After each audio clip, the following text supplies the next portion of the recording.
Oi, gente! Aqui é a Ana Beatriz, estudante de arquitetura da Unicesumar. E aqui é a Ana Clara, também estudante de arquitetura da Unicesumar. E hoje a gente tem o privilégio de entrevistar o escritório Paula Conti Interiores.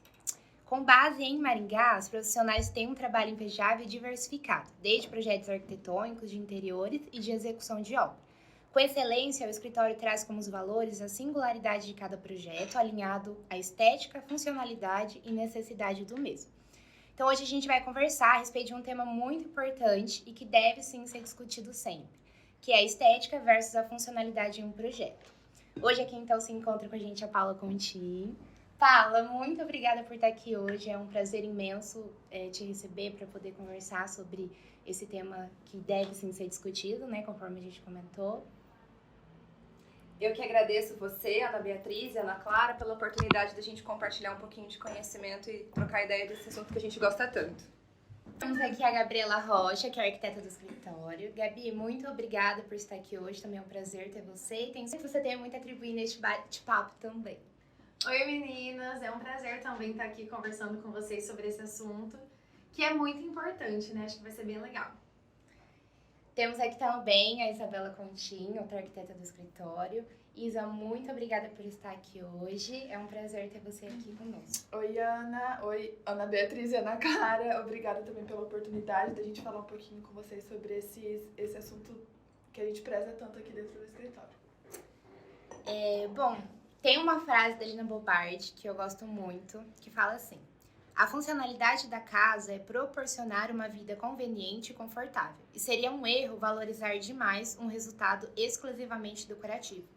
Então, acredito que até hoje em dia, né, desde quando ela escreveu Uma Grande Arquiteta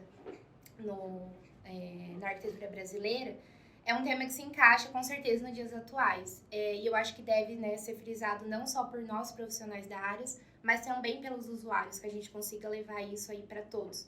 Que eles consigam entender que a arquitetura não é só uma decoração, não é só a parte estética, mas que a gente tem a atribuir para esse lado funcional, de qualidade de vida e tudo mais no dia a dia deles também.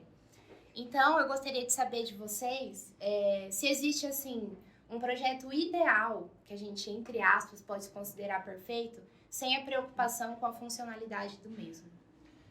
Na minha opinião, não existe um projeto perfeito sem se preocupar com a funcionalidade, porque eu acredito que um projeto tanto arquitetônico quanto de interiores, ele vem para trazer conforto para o usuário. Então, até quando a gente vai iniciar um processo criativo, a gente começa pensando nessa funcionalidade. E aí depois a gente vai aliar a estética. Mas eu acho que não existe, não tenho certeza que não existe um projeto perfeito sem a funcionalidade. O projeto ele tá aí para atender as necessidades do cliente, né? Então, se ele não tiver funcionalidade, ele não serve de nada. Eu acho que assim, a base do projeto é sempre a funcionalidade. Então, como a Paula falou, é o primeiro ponto de partida que a gente tem ali. Então, assim, igual quando a gente vai fazer um projeto arquitetônico. Primeira coisa que a gente olha, uma das primeiras, né? Insolação, que é o que vai acarretar ali no projeto inteiro da pessoa o conforto dela, o conforto térmico, a ventilação. Então, assim, é isso que vai delimitar os outros caminhos que a gente vai seguir no projeto.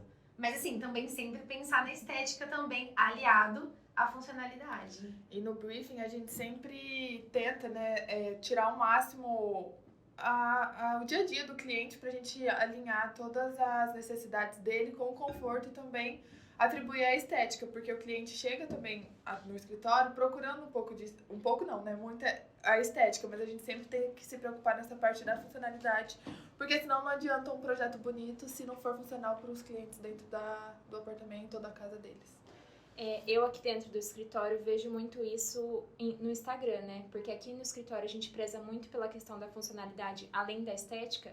Então, quando eu entro no Instagram e vejo outros projetos, assim, que muitos escritórios prezam somente pela estética, e eu já começo a pensar no usuário do cliente dentro desse projeto. Eu falo, meu Deus, será que o cliente vai ter conforto nesse projeto? Porque muitas pessoas se preocupam em fazer um projeto com um render bonito e com uma estética bonita e não se preocupa com o conforto do cliente, conforme a Paula comentou. E também, assim, a gente gostaria de ver com vocês se ao realizar um projeto que define a escolha de um partido funcional ou estético, são as escolhas dos clientes durante a reunião de briefing, conforme a Isa estava comentando, né? Ou independente disso, vocês buscam aliar a estética e funcionalismo em todos os projetos do escritório? Eu acredito que quando um cliente ele busca um profissional, ele busca esse profissional para que ele faça e conduza as escolhas para o cliente. Então, por exemplo, assim, vou dar um exemplo, né? Quando a gente vai num médico, a gente tem o que a gente quer, um tratamento, por exemplo, a gente tem na nossa mente o que a gente deseja que o médico faça com a gente, mas a gente tem que se atentar às escolhas e o caminho que ele vai passar para nós. Então, tem clientes que chegam no escritório pedindo muito a parte estética, né? Eles, às vezes, não querem que a gente pense muito na funcionalidade. Já passaram clientes assim aqui. Eu acho que cabe ao profissional direcionar o cliente para o caminho que vai ser melhor para ele. Porque uma coisa é o cliente falar que ele deseja que seja só bonito. Outra coisa é quando isso estiver pronto e ele não ficar satisfeito com o resultado. Então, acho que cabe a nós sempre falar para o cliente orientar, olha, isso aqui não é legal por causa dessa situação. A gente sempre acaba justificando essa escolha, né? Por mais que a gente às vezes nem fale isso para ele, a gente vai sempre tentar falar para ele que a gente está captando a ideia dele, seguindo no que ele quer, que é a estética, mas no fundo, como profissional, a gente vai estar sempre pensando nessa parte funcional.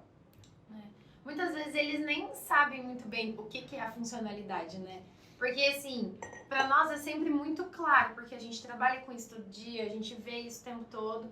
E, às vezes, pro cliente, ele tá vendo ali, ele acha bonito, ele nem imagina que talvez aquilo não seja bom pra ele, né? Então, assim, acho que as coisas que eles mais sabem que não dá certo é o que eles têm na casa que já incomoda. Então, assim, eles sempre vão vir com coisas assim, eu quero isso porque é bonito. Então, a gente sempre tem que estar ponderando o que é viável e o que não é dentro do que o cliente tá pedindo, né? Acho que o caminho é sempre mostrar a realidade, né? Se ele quiser alguma coisa que foge do que nós consideramos confortável e funcional, é sempre mostrar. Tem o caminho A e o caminho B. Sempre ele que vai escolher o resultado final, mas a gente tá aqui para poder mostrar essa realidade pro cliente. É legal até quando a gente mostrar também os problemas que isso pode causar no dia a dia do cliente. Por exemplo, quer colocar uma bancada e não dá um espaço para uma mesa e não tem a circulação ideal. Então a gente tem que sempre mostrar qual problema isso vai dar para o cliente no dia a dia para ele conseguir enxergar. Porque vendo imagens de Instagram, o cliente não vai conseguir pensar nessa funcionalidade. Então é sempre legal a gente ir mostrando e apresentando os problemas mesmo que isso pode causar no dia a dia deles. Teve um cliente nosso uma vez que pediu um projeto arquitetônico que fugia totalmente das normas. Aí já é algo que foge muito, independente se a gente quer respeitar a decisão do cliente ou não, se é algo que foge do que a gente acha que é considerado um bom projeto, a gente infelizmente vai ter que demitir o cliente, a gente não vai aceitar fazer um projeto que foge às regras. Legal. E aí, igual entrou a Isa, né, essa questão de responsabilidade de também conversar com o cliente, pautar, até a Gabi comentou também, de que direção tomar, ou tipo, se você tomar essa decisão, tem que entender que tem esse lado também, enfim, mostrar as direções para os clientes, que eu acho que é um dos nossos favores aí, além de só fazer um projeto. E aí, com base nisso, assim, como vocês acham que não só mostrar para os clientes esse lado, mas também para os profissionais das áreas, né, porque eu acho que isso é comum também os profissionais, aí hoje a gente tem as redes sociais que a gente tem um acesso muito fácil, então a gente às vezes sente essa falta de pensar na estética. Como que vocês acham que a gente pode influenciar isso positivamente, de passar essa mensagem de que é preciso pensar nesse lado também para os profissionais das áreas? Eu acho que a gente fazendo nossos projetos funcionais e sempre, acho que o Instagram é um veículo de muita informação, então a Paula mesmo sempre posta as ideias que a gente teve no projeto, então acho que isso vai agregando informação para os profissionais e eles vão vendo também que não é só pensar na estética, eu acho que essa parte de informar em Instagram mesmo, o porquê a gente pensou nisso, já vai informando os outros profissionais e eles vão adquirindo conhecimento, porque as pessoas precisam ir atrás do conhecimento, né? O conhecimento não vai chegar de mão beijada também. Então é legal que a nossa parte a gente faz, de fazer projetos com funcionalidade e entregar isso também nas nossas redes sociais.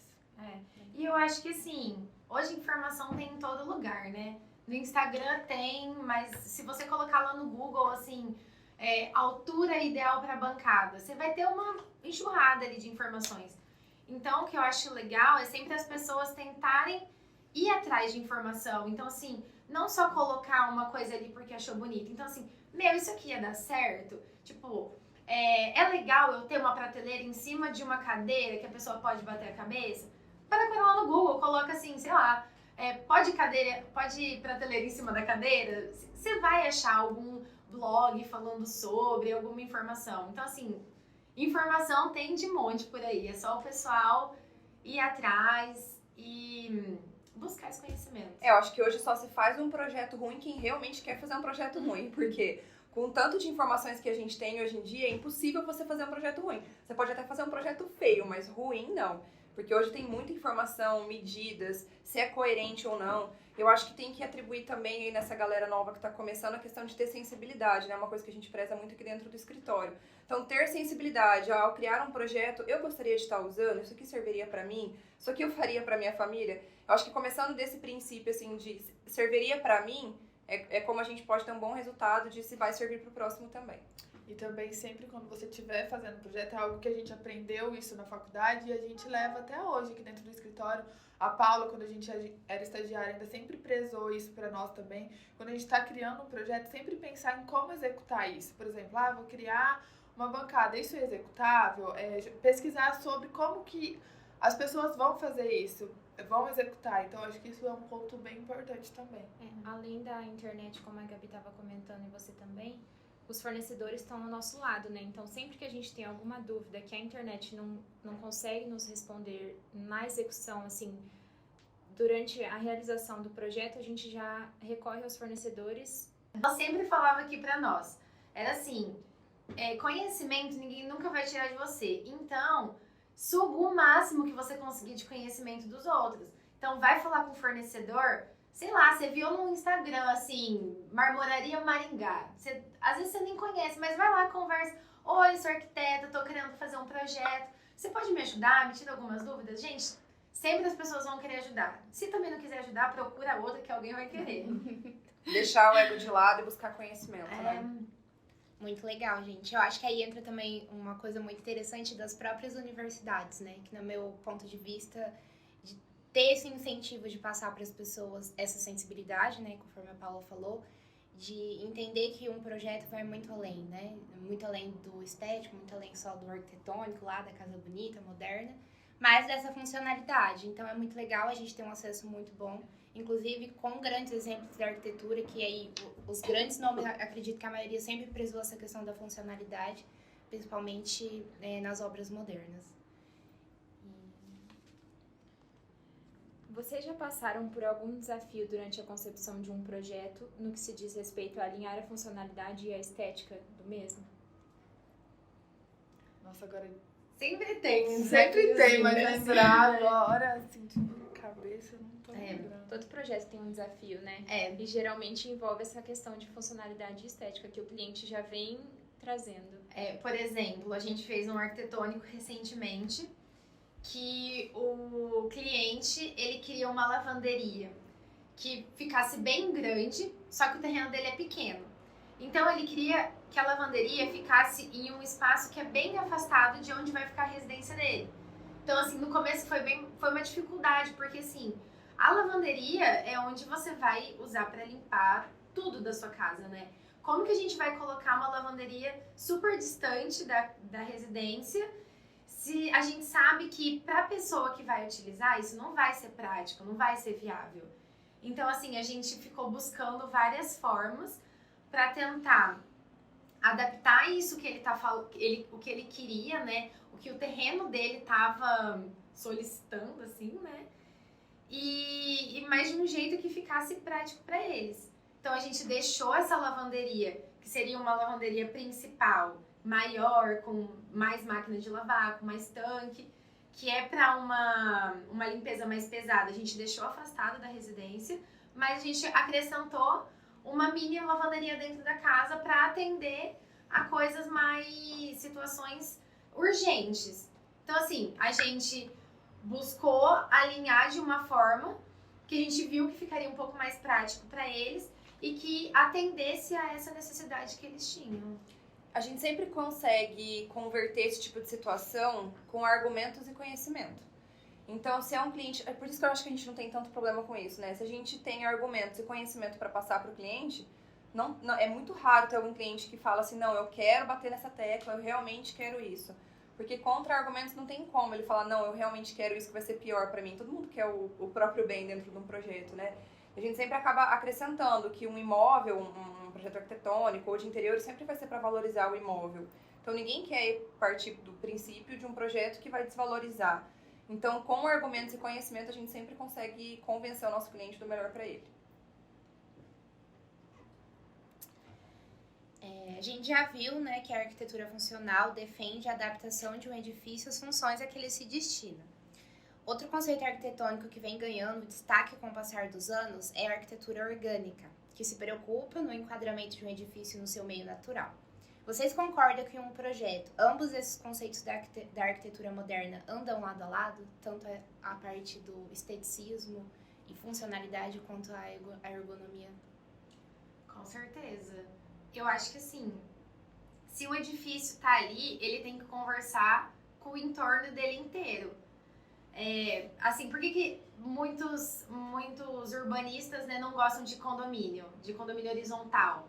Porque ele se fecha ali dentro daquele espaço e todo o ambiente que fica ao entorno, ele morre, porque fica fechado por muro, ele não tem uma vida ali, né? Então eu acho que assim, é muito importante você pensar no entorno quando você tá fazendo algum projeto e também pensar nas questões ambientais. Então assim, eu quero fazer um prédio inteiro em vidro, em tipo vidro espelhado. Às vezes é um lugar que vai bater muito sol, que vai atrapalhar. Não tem aquele prédio Queimou o carro. em algum lugar, eu não sei se é nos Estados Unidos, que o sol reflete e tinha um ponto específico que ele refletia na rua que queimava tudo que tinha ali. Então, assim, tem que ter essa sensibilidade de olhar para o redor e entender como que esse prédio tem que estar inserido ali. E isso vai tanto para casa quanto para qualquer situação. E isso também não vai afetar só as pessoas que estão usando, por exemplo, a edificação que você construiu. As pessoas que frequentam ali o redor, eu acho que isso impacta muito. Na poluição visual também. Por exemplo, você tá andando na rua, é gostoso você ver algo que conversa com o entorno, algo que bloqueia muito sua visão, que é totalmente diferente. Isso já causa um desconforto para as pessoas mesmo que estão frequentando aquele espaço. Então, acho que isso deve ser muito conversado entre o entorno e quem está construindo. Eu acho esse ponto muito importante. E assim, ao meu ponto de vista, a questão da funcionalidade tem a ver com qualidade de vida, né, dentro da arquitetura. Então, construir um ambiente que tem essa relação com o meio ambiente, não tem como tirar desse meio, né? Os dois estão ali lado a lado. Então, realmente, eu acho que são dois pontos que andam juntos dentro dos projetos.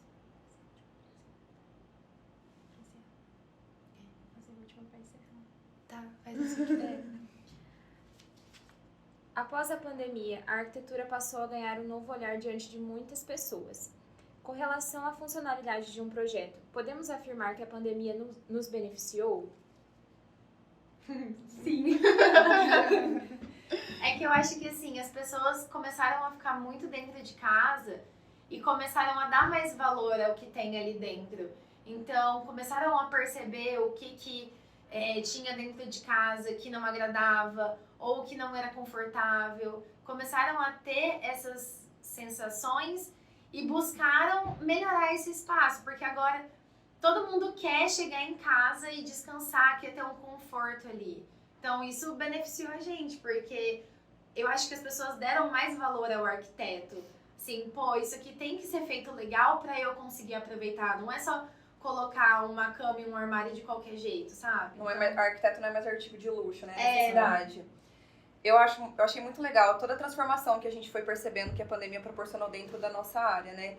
Eu até comentei esses dias nos meus stories que o lavabo, tem várias teorias da criação do lavabo, mas uma delas é que surgiu durante uma pandemia, onde as pessoas sentiram a necessidade de ter algo na entrada da casa para poder lavar a mão e higienizar. Então o lavabo ele começou a fazer parte da parte de dentro da entrada da casa. O que a gente está percebendo que mudou agora é a questão da lavanderia.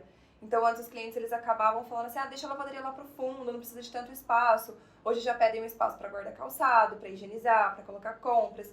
Então, eu acho que mudou nesse sentido de necessidade de projeto do arquitetônico. E eu senti também, durante os briefings que a gente vem fazendo, que os clientes têm se preocupado mais com funcionalidade.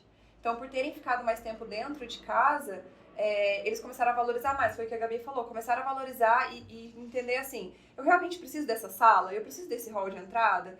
Então, eu acho que mudou muito, cada pandemia e cada revolução que a gente vem passando vai modificando a necessidade do projeto, né? Mas eu acho que mudou tanto na questão de necessidade de projeto, quanto na valorização do profissional da área. As pessoas estão pensando mais, eu acho que em qualidade de vida. Cada tempo, acho que a pandemia transformou isso, porque muitas pessoas morreram da família, então eu acho que dentro de casa as pessoas querem criar mais um aconchego maior, tipo, aproveitar mais cada espaço dentro da casa com a família. Então eu acho que isso está valorizando mais ainda a nossa profissão, que as pessoas estão vendo o quão é importante a gente aproveitar cada espaço, para que eles consigam não deixar apenas um espaço perdido ali, aproveitar cada espaço para que esteja funcional para eles no dia a dia. Ligado a isso que a Isa falou do aconchego, eu percebo muito que até um diferencial que eu vejo do escritório é a questão da iluminação aconchegante. Que os projetos do escritório trazem muito isso e os clientes sempre no briefing pedem uma iluminação bem aconchegante no final do dia, principalmente em suíte master e nos banheiros também. Galera, interiores, design de interiores e arquitetura mudando a vida das pessoas. Bom, muito legal então, gente. A gente tá muito feliz. Saibam que além de aí, né, contribuir com o conhecimento das pessoas, a gente aprendeu muito só com a conversa aqui de vocês. Então, ficamos grata por terem aceitado, por compartilhar e por aceitar esse bate-papo. Que eu acho que, como a Gabi e vocês todos falaram desde o início, são conhecimentos que a gente precisa ter diariamente aí em qualquer área, enfim.